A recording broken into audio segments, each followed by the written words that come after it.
Saya mulai saja ya materinya. Jadi minggu ini materinya saya bagi dua. Maksudnya dua materi yang saya share. Yang pertama infiltrasi, yang keduanya ini evapotranspirasi. Evapotranspirasi sama infiltrasi. Kalau sebelumnya materi sebelumnya itu presipitasi ya. Presipitasi tapi 2 minggu karena lumayan banyak materinya. Oke, ini sudah ada 13 orang ya. Oke, terima kasih sudah hadir. Assalamualaikum warahmatullahi wabarakatuh. Ini materi diawali dengan infiltrasi ya. Infiltrasi ini masih satu rangkaian dengan materi pertama itu siklus hidrologi. Ini di gambar belakangnya ini adalah proses siklus hidrologi kan. Ada presipitasi itu kemarin curah hujan ini sudah ya kan. Kemudian ada evapotranspirasi salah satunya, jadi ada presipitasi, kemudian infiltrasi dulu nih, infiltrasi yang kedua, ketiganya evapotranspirasi, kemudian yang keempatnya surface runoff ya, atau limpasan permukaan.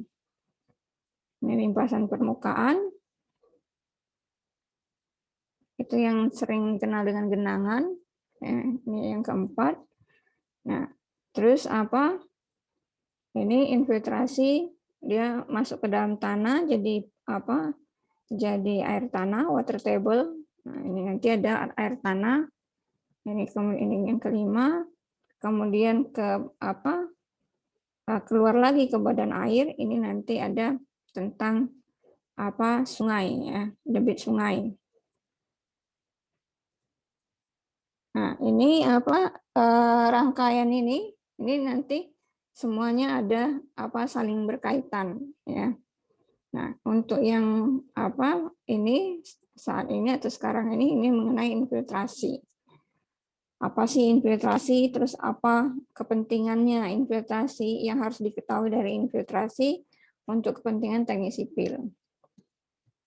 Nah, kalau dari definisinya infiltrasi itu adalah proses air masuk ke dalam tanah ya. Proses air masuk ke dalam tanah. Nah, laju infiltrasi itu dipengaruhi oleh kondisi permukaan tanah. Kalau kondisi permukaan tanah ini berarti tutupan lahannya, tanaman penutupnya, jenis tanamannya. Kemudian karakteristik tanahnya. Karakteristik tanah di sini maksudnya jenis tanah, termasuk porositas. Porositas ini adalah salah satu dari karakteristik tanah. Kemudian ada konduktivitas hidraulik ya. Kalau di hidrologi ya namanya konduktivitas hidraulik, tapi kalau di mekanika tanah ini namanya koefisien permeabilitas ya. Koefisien permeabilitas. Nah, koefisien permeabilitas itu sendiri itu adalah kemampuan tanah untuk mengalirkan air. Untuk mengalirkan air ya melalui pori-pori tanahnya. Jadi itu permeabilitas. Nah, infiltrasi ini proses masuknya air itu ke dalam tanah. Nah, kalau misalnya ini semester 2 ya. Kalau yang berarti semester 2 ini belum mektan ya, belum mekanika tanah. Jadi kalau di mekanika tanah ya, saya kasih info sedikit mengenai tanah. Tanah itu terdiri dari 3 bagian. Ya, 3 fase kalau dalam bahasa geoteknik. Itu adalah butirannya ya. Butiran tanah ini ya. Jadi butiran tanah ini tersusun ya, mulai ukurannya dari besar ke kecil, atau dia beragam. Nah, bentuknya kira-kira seperti inilah. Nah, kalau 3 fase tanah itu adalah di dalam tanah itu ya, tanah itu terjadi butiran padat, ya, butiran padat yang bentuknya bulat, kemudian air dan udara. Ya. Air dan udara ini dia mengisi pori-pori. Ya. Jadi kalau misalnya kita menggenggam tanah, ya, misalnya tanah itu lembab atau kalau lembab berarti dia mengandung air, ya, ada kelembapan.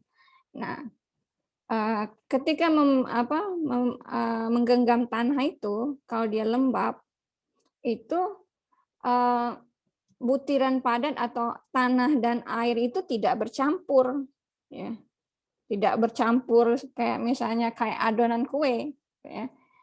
Tapi air dan udara ini dia mengisi pori-pori tanahnya, ya. Jadi dia mengisi pori-pori tanah ini di ruang kosong ini. Kan kalau misalnya kayak gambarannya seperti ini, butiran itu kan bulat, ya. Kalau misalnya kelereng, ya, kelereng ditaruh dalam satu kotak, ya, yang bulat-bulat itu, dia yang akan bersinggungan itu hanya sedikit saja, kan, sedikit saja yang bersinggungan. Nah, yang tidak bersinggungan itu sehingga dia membentuk ruang. Nah, ruangnya itu yang disebut dengan pori-pori, ya, pori-pori atau ini pori-pori atau void, ya. Nah, jadi air sama udara ini mengisi pori-pori itu.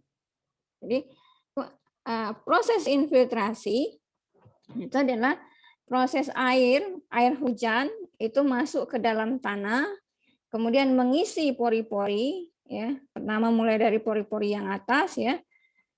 Kemudian tanah ini jadi air yang dalam pori-pori yang atas itu dia mengalir turun mengisi seluruh pori-pori sampai ke pori-pori paling bawah, ya, lapisan tanah paling bawah, ya, sampai dia memasuki, ya, sampai dia memasuki zona air tanah.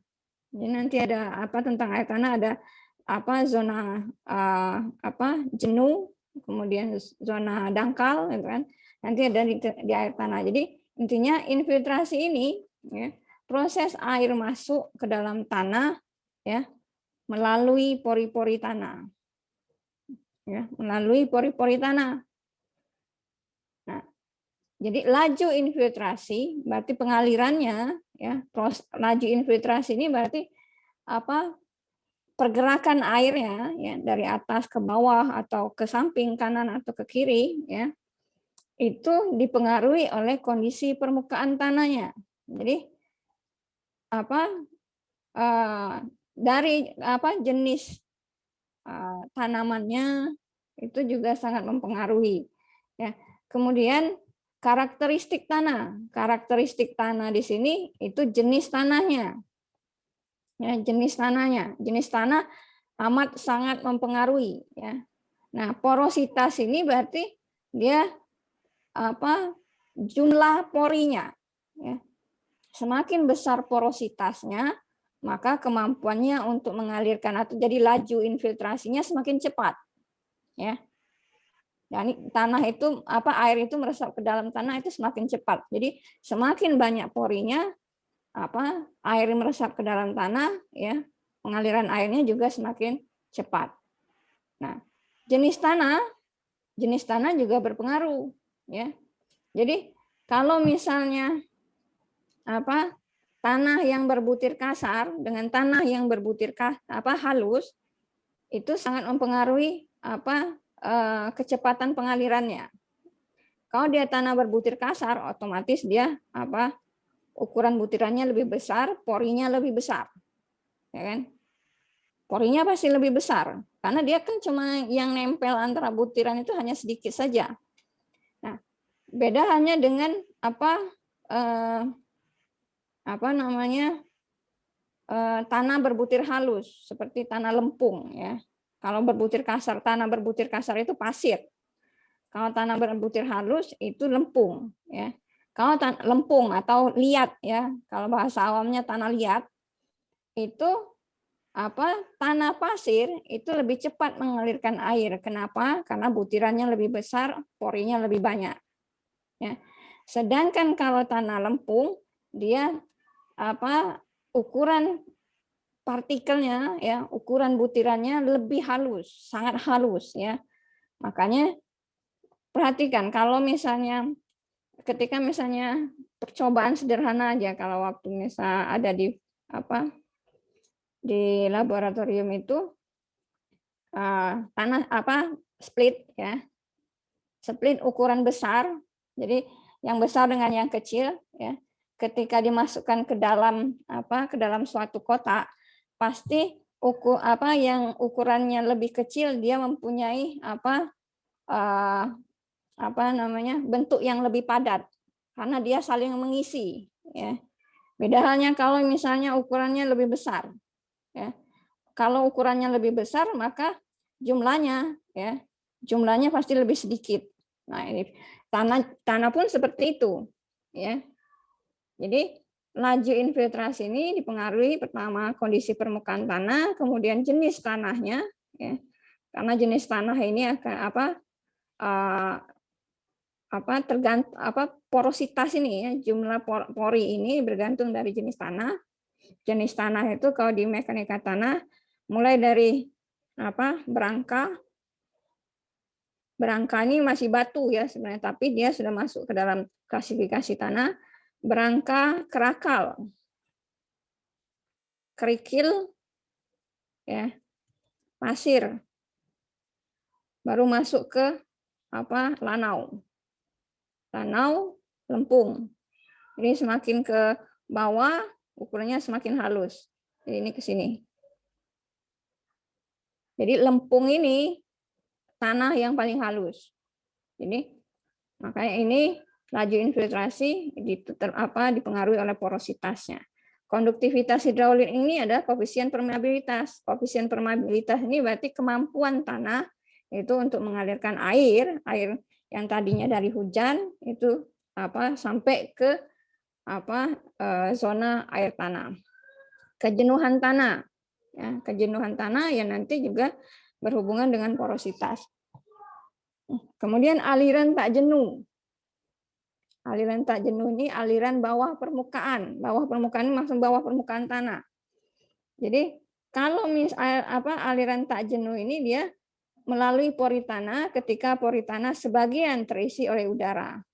Kan pori-pori itu air sama udara itu dia menempati ruang-ruang kosong di antara butiran ya. Jadi dia menempati pori-pori. Jadi kalau dari berat udara itu tidak punya berat ya. Tapi volume dia ada ya. Nah, makanya di sini disebutkan aliran tak jenuh. Jadi kalau misalnya ini ruang pori ya, setengahnya baru terisi air, setengahnya setengahnya udara. Nah, kalau dia jenuh, berarti semua ruang pori itu dia diisi oleh air. Ya, itu sudah jenuh. Makanya ketika pori-porinya sudah jenuh ya, semuanya sudah terisi air, maka proses infiltrasinya stop, berhenti. Sehingga air akan tergenang. Nah, itu yang menyebabkan air itu tergenang di atas permukaan tanah. Ya. Karena kondisi tanahnya itu sudah jenuh. Kalau kondisi tanah sudah jenuh berarti pori-pori yang dalam tanah itu dia akan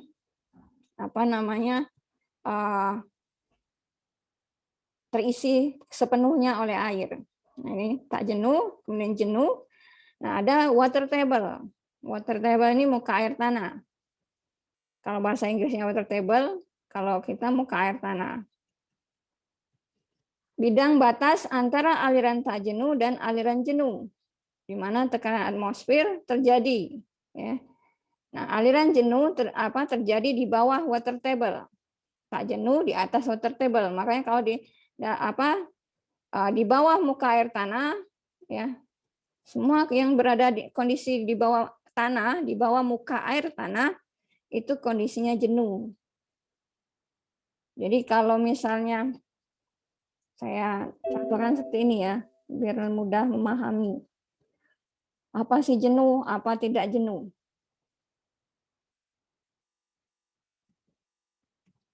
Nah, ini permukaan tanah. Ya, ini muka air tanah. Ini tanah di bawah muka air tanah. Yang di bawah muka air tanah, ya, ini dalam kondisi jenuh. Berarti apa? Semua pori-pori, ya, porinya ini 100% terisi air. Ya kan? 100% terisi air. Berarti dia SR-nya, derajat kejenuhannya itu 100% terisi air. Jadi derajat kejenuhannya 1. Nanti ini di mekanika tanah. Nah, di atas muka air tanah, dia tak jenuh. Kenapa tak jenuh? Ya, pori-porinya, ya, pori-porinya dia semakin dia menjauhi muka air tanah, maka kandungan air dalam pori-pori tanah itu semakin kecil. Bisa saja hanya udara saja. Jadi yang mendekati muka air tanah ini dia ada kandungan airnya, ya, terisi tapi tidak sepenuhnya. Ini kalau di tanah kondisi jenuh itu ada 2 tekanan yang berlaku. Ya. Tanah itu sendiri, ya, sama air. Hidrostatik.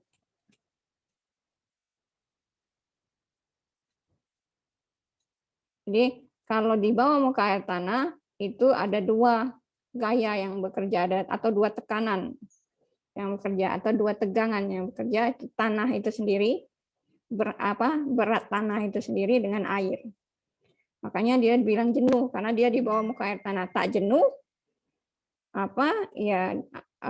karena porinya itu tidak sepenuhnya dipenuhi oleh air. Itu untuk jadi proses infiltrasi itu air hujan, ya tadi presipitasi, curah hujan turun ke bumi, ke permukaan bumi, masuk ke dalam pori-pori tanah, itu adalah proses infiltrasi. Di bawah permukaan tanah, kemudian dia alirkan melalui pori-pori tanah sampai ke bawah zona air tanah, itu disebut laju infiltrasi. Itu infiltrasinya. Ini skemanya, ground surface berarti permukaan tanah, ya kan?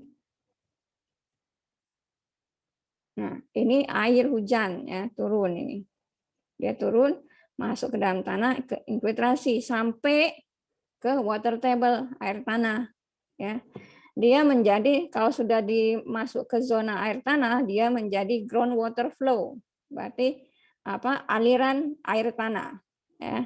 Nah, aliran air tanah ketika dia terpotong, ya, terpotong pada dinding sungai, dia masuk menjadi masuk ke badan sungai, dia menjadi aliran sungai. Kan? Ini ada subsurface flow. Jadi gini, kalau di air tanah ada namanya air tanah dangkal, ada air tanah dalam. Kalau air tanah dangkal dia dipengaruhi oleh lingkungan, dia masih di bawah permukaan. Tapi kalau air tanah dalam, dia tidak akan dipengaruhi oleh temperatur, tidak, oleh lingkungan, tidak. Nah, itu air tanah dalam. Atau ground water, ya. Ini jadi soil water zone. Jadi ini masih dipengaruhi lingkungan, ini yang di sini. Makanya kalau yang dipengaruhi lingkungan, yang air tanah dalam itu, misal ada yang gali sumur 10 meter, dia ketemu mata air katanya. Tapi ketika musim kering, mata airnya kering. Nah, yang namanya air tanah sebenarnya mau itu dia musim kering, ya, dia tidak akan kering. Dia tidak akan berkurang. Aliran bawah permukaan itu dia di bawah permukaan tanah, tapi di atas air tanah. Nah, ini apa pori tadi, porositas ini. Porositas itu ya, volume pori dibagi volume total tanah. Kalau volume total tanah itu berarti luas penampang tanah, ya, luas penampang dikali tinggi atau ketebalan tanah. Kalau luas penampang dia berarti per meter persegi. Karena tanah, kenapa per meter persegi? Kenapa tidak ada dimensi tertentu? Karena tanah itu panjang dan lebarnya itu tak tentu. Jadi dia dihitung per meter persegi. Ketebalannya per meter panjang atau per meter dalam. Jadi volume itu luas dikali ketebalan. Nah, aliran bawah permukaan kalau porositasnya 0,25 ini berarti sama dengan 25% kan? Ini 40%. Jadi kalau porositasnya antara 25 sampai 40%, maka kandungan air tanahnya atau kelembapan tanahnya ini volume air dibagi volume total. Ini kalau di laboratorium ada pengujian kadar air. Kemudian aliran bawah permukaan. Ini skema penurunan rumusnya. Ini hukum Darcy. Jadi kalau aliran bawah permukaan itu hukum Darcy yang berlaku. Itu mengacu pada Darcy flux Q, ya. Q itu adalah Darcy flux atau debit, ya. Biasanya lebih dikenal dengan nama debit, ya. Tapi kalau di hukum Darcy, Q itu adalah Darcy flux. Laju kehilangan tenaga per satuan panjang. Untuk aliran dengan arah vertikal, berarti dari atas ke bawah. Kehilangan tenaga per satuan panjang. Ini K ini konduktivitas hidraulik atau koefisien permeabilitas.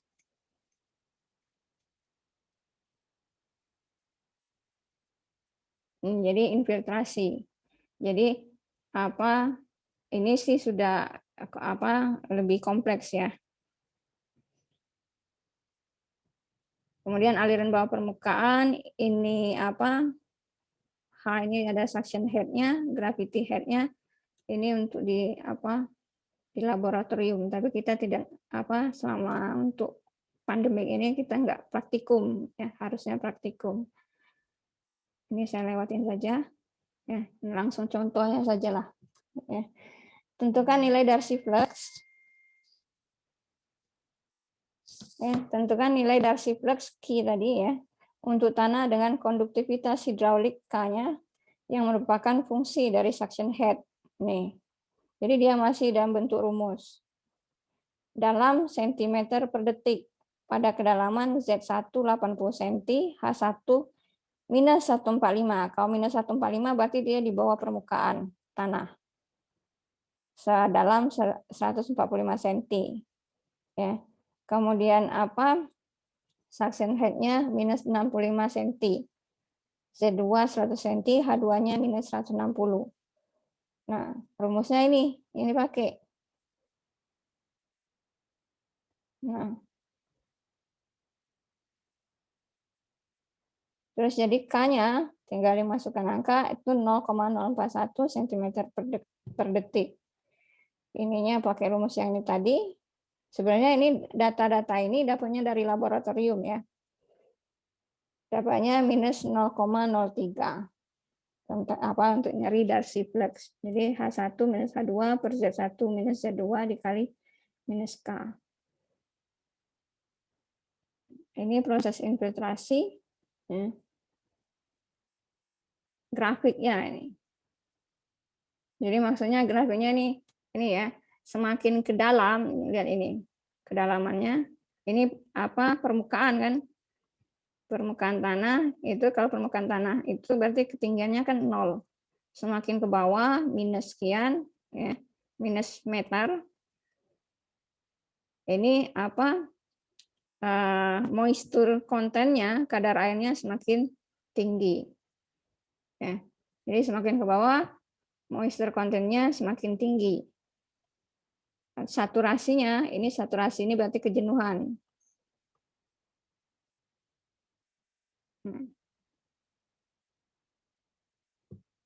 Sand, silt, clay. Sand ini pasir, silt itu lanau, ya. Clay itu lempung. Nah, surface runoff potensial. Jadi ini maksudnya potensi. Kalau surface runoff potensialnya berarti potensi limpasannya ya.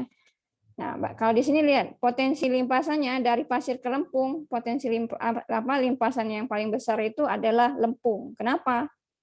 Karena lempung itu porositasnya apa namanya lebih kecil. Sand, pasir, karena butirannya besar, porositasnya besar. Makanya infiltrasinya dia lebih besar. Otomatis kalau infiltrasinya besar, infiltrasi ya besar, maka limpasannya, runoff-nya lebih kecil. Kan karena kenapa runoff-nya kecil? Karena air hujan tadi sudah masuk semua terinfiltrasi. Sebagian besar sudah terinfiltrasi ke dalam tanah. Nah, sedangkan silt sama clay, ini ya, sedangkan clay karena porositasnya kecil ya, porositas kecil, otomatis infiltrasinya kecil. Ya. Kan kemampuan untuk mengalirkan airnya juga kecil. Maka runoff-nya dia lebih besar. Limpasan permukaannya dia lebih besar, genangannya lebih besar. Nah, ini kan infiltrasinya berbanding terbalik kan? Infiltrasi besar, runoff-nya kecil. Ya, infiltrasi kecil, runoff-nya besar. Jadi makanya dia satu ke kanan, satu ke kiri. Ya. Nah, faktor yang mempengaruhi infiltrasi pertama curah hujan, jenis tanah, kelembapan tanah, tanaman penutup, sama kelandaian. Ya. Nah, kelandaian juga mempengaruhi. Semakin kecil kelandaiannya, maka infiltrasinya juga semakin kecil. Nah, memperkirakan laju infiltrasi. Laju infiltrasi tadi laju saat air masuk ke dalam permukaan tanah. Itu dinyatakan satuannya inch per jam atau sentimeter per jam atau milimeter per jam. Nah, potensinya ya. Potensi itu maksudnya kemungkinan ya. Potensi itu kemungkinan atau jadi kemungkinan besar potensi itu. Kemungkinan besarnya. Atau kemungkinan yang akan terjadi potensi itu adalah laju pada saat air menggenangi permukaan tanah. Jadi jika tidak terjadi genangan, maka lajunya lebih kecil dari laju potensi. Ini ada 4 metode: Horton, P-index, Green AMPT, SCS. Kalau SCS ini biasanya ke erosi dan sedimentasi ya. Horton ini yang paling lama 1940. Rumusnya ini F sama dengan FC plus FO minus FC E pangkat minus KT. FC-nya itu infiltration rate ya. T-nya itu adalah waktu. Ini kapasitas infiltrasi pada waktu T, F0-nya infiltrasi awal, FC-nya infiltrasi akhir, K konstanta empiris. Nah, ini penurunan rumusnya. Contohnya langsung saja ini. Ini apa F0-nya kapasitas infiltrasi awal 4,5 mm per jam, K-nya 0,35 per jam, FC 0,4 mm per jam. Gunakan persamaan Horton untuk T10, 30, 1 jam, 2 jam, dan 6 jam. Tentukan pula infiltrasi total selama selang waktu 6 jam tersebut. Oke. Tadi masukkan ke dalam ini, ya persamaan, tinggal T-nya nanti diganti. Ini 1/6, setengah, 1, 2, 6. Ya. Hasilnya ini. Kan ini tinggal masukkan ini kan. 10 menit. 10 menit ini berarti 1/6 apa? Jam kan? Kan dikali apa? Dijadikan jam berarti 10 bagi 60 kan. Kalau 10 bagi 60 berarti 1/6 jam. 30 menit bagi 60 berarti setengah jam.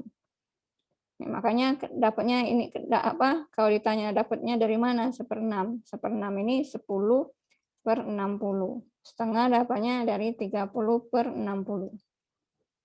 Ini masukkan ke dalam persamaan ini.